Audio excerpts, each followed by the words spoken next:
नमस्कार, मैं हूं सुशील यादव और आप देख रहे हैं द एवरग्रीन चैनल।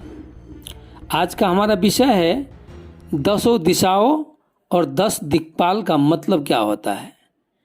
मित्रों, वीडियो शुरू करने से पहले यदि आप हमारे चैनल में नए हैं तो सबसे पहले चैनल को सब्सक्राइब कर लें, वीडियो को लाइक, कमेंट और शेयर करके बेल आइकन को ज़रूर दबा लें ताकि आपका और हमारा जो ये आध्यात्मिक मित्रता है वो सदा ही बना रहे। हिंदू धर्म के अनुसार हर एक दिशा में एक देवता नियुक्त किया जाता है। इसी को दिक्पाल कहा जाता है।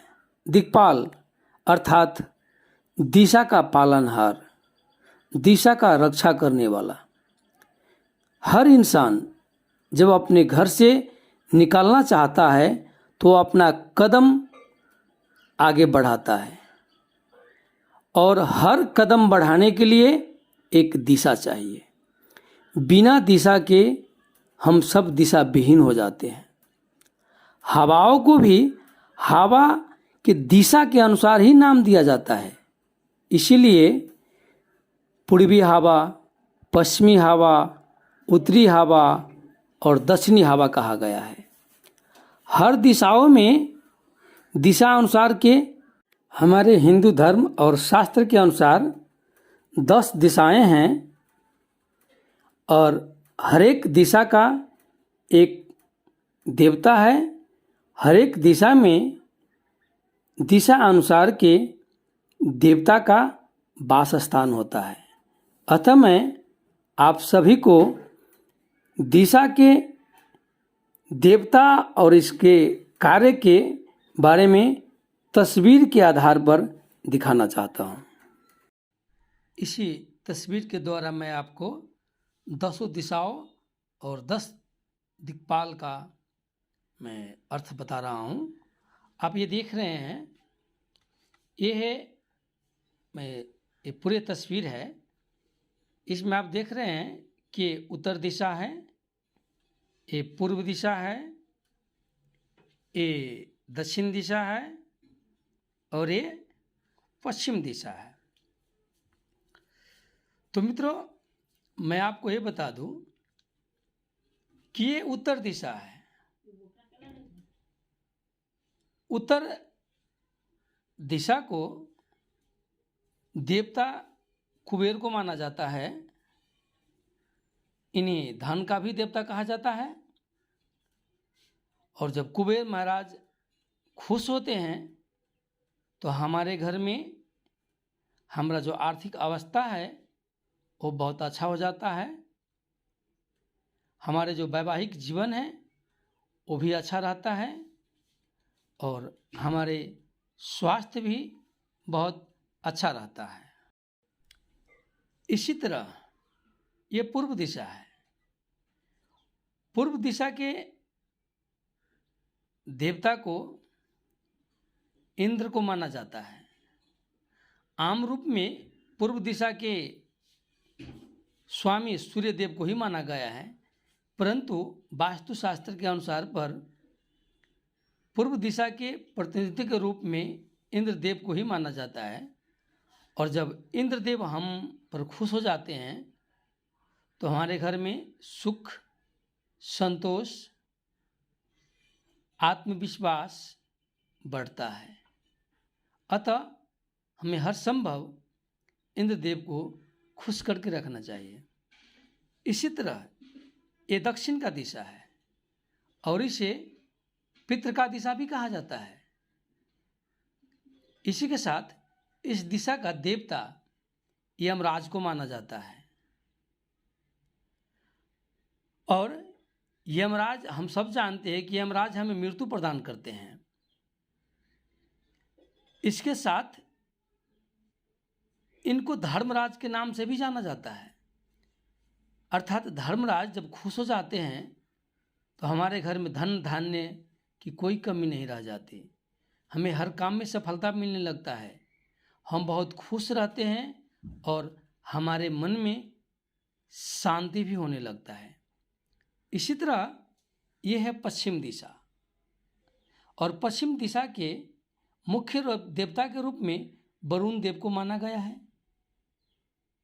वरुण देव को जल तत्व का भी स्वामी माना जाता है। वरुण देव द्वारा ही वर्षा करने की और रोकने की कार्य किए जाने के विश्वास किया जाता है। अतः जब वरुण देव हम पर खुश हो जाते हैं तो हमारे घर में सौभाग्य, समृद्धि, पारिवारिक सुख, इसके साथ साथ संतान की प्राप्ति में भी हमें बहुत अच्छा रहता है। इसी प्रकार ये हुआ उत्तर, अर्थात उत्तर दिशा के पूर्वी भाग मध्य से, ऐसे हम पूर्व की तरफ के देखें, और पूर्व दिशा के उत्तरी भाग ऐसे मध्य से उत्तर की दिशा, ऐसे हम कोर सकते हैं। और इसे जो त्रिकोणात्मक जो ये तस्वीर बन रहा है, इसे ही ईशान कोण कहा गया है। अर्थात उत्तर और पूर्व के मध्य में जो दिशा बन रही है, इसे ईशान कोण कहा जाता है। और ईशान कोण के देवता के रूप में सूर्यदेव को माना गया है, जो कि सूर्यदेव हमें रोशनी देते हैं, हमें ऊर्जा देते हैं। इसके साथ साथ प्राण, शक्ति, सबका मालिक भी सूर्यदेव को ही माना जाता है। अतः जब हम पर सूर्यदेव खुश हो जाते हैं तो हमारे शरीर में स्वस्फूर्त जागरूकता बढ़ने लगती है, हम बहुत खुश महसूस करते हैं और हमारे मन में एक चित होने लगता है और हमारे भीतर बुद्धि और विवेक भी बढ़ने लगता है। इसी तरह देखिए, पूर्व से दक्षिण की ओर ऐसे रेखा तानना है और दक्षिण के मध्य भाग से इस तरह पूर्व की ओर ऐसे एक लकीर तानना है और इसको जोड़ना है। और ये जो त्रिकोण बन रहा है, इसे आग्नेय कोण कहा गया है।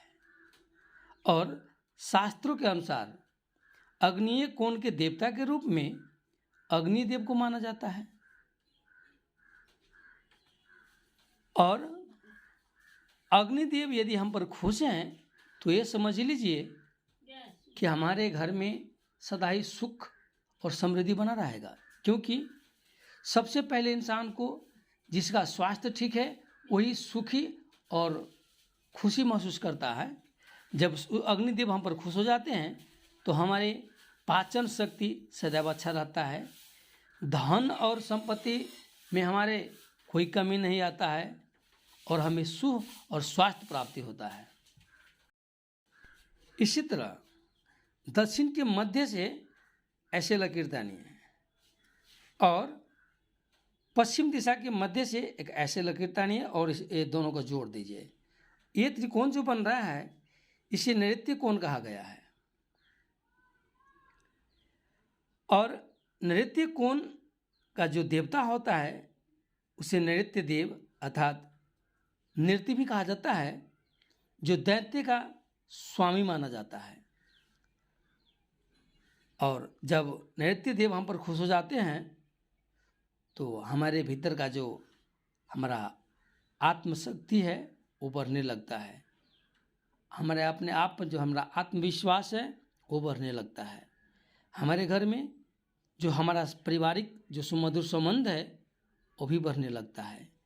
हमें अपने आप में भीतर से हम मजबूत महसूस करते हैं और हमारा जो आयु है वो भी बढ़ने लगता है। इसी तरह पश्चिम दिशा के ये भाग ऐसे उत्तर तरफ लेना है और उत्तर दिशा के मध्य से ऐसे तानना है और ये जो त्रिकोणात्मक बन रहा है इसे हम वायव्य कोण कहते हैं। और वायव्य कोण का जो देवता है उसे पवन देव को माना गया है। और हमें याद रखना है कि पवन देव जो संपूर्ण विश्व को हवा प्रदान करता है, और जब पवन देव हम पर खुश हो जाते हैं तो हमारे भीतर में स्वस्फूर्त हमारा विवेक अर्थात स्वविवेक जिसे कहा जाए वो उत्तम हो जाता है। हमारा जो जिम्मेवारी है हमें महसूस होने लगता है। हम अपना योग्यता के अनुसार काम करने में सफल हो जाते हैं। हम जो भी योजना बनाते हैं वो सफल हो जाता है और संतान सुख की प्राप्ति होता है। इसी के साथ मैं आपको एक और बात बता दूं कि दिशा जो हम बताए हैं, 10 दिशा बताए थे हम, उत्तर, पूर्व, दक्षिण और पश्चिम, ये 4 दिशाएं हो गया। इसके साथ उत्तर और पूर्व के मध्य की दिशा ईशान, इसके साथ आपको पूर्व और दक्षिण का दिशा आग्नेय, इसके साथ दक्षिण और पश्चिम का दिशा नैऋत्य, और इसके बाद पश्चिम और उत्तर का दिशा वायव्य। ये भी 4 दिशाएं हैं, 1 2 3 और 4, और 1 2 3 और 4, ये भी 4, 8 दिशाएं हो गया। इसके बाद आप लोग हम जहाँ पर उपस्थित हैं, यहाँ ऐसे आकाश हम देखते हैं, लगता है हमको ऐसे आकाश है, तो ऊपर का जो ये दिशा है इसको हम ऊर्ध्व दिशा कहते हैं। ये ऊर्ध्व दिशा हो गया। और इस दिशा का देवता के रूप में साक्षात ब्रह्मा को माना जाता है, जो कि सबसे महत्वपूर्ण है, क्योंकि आकाश को ही हम ईश्वर के प्रतिबिंब के रूप में मानते हैं। माना गया है कि जो भी व्यक्ति ऊर्ध्व दिशा की ओर अपना मुख कर कर जो भी मांगता है, जो भी ईश्वर से प्रार्थना करता है, वो प्रार्थना ईश्वर तुरंत सुन लेता है और व्यक्ति को उसका फल तुरंत प्राप्त होने लगता है। इसके बाद हम जहाँ खड़ा होते हैं उसके निचले भाग, ये इसे अधो दिशा कहा जाता है।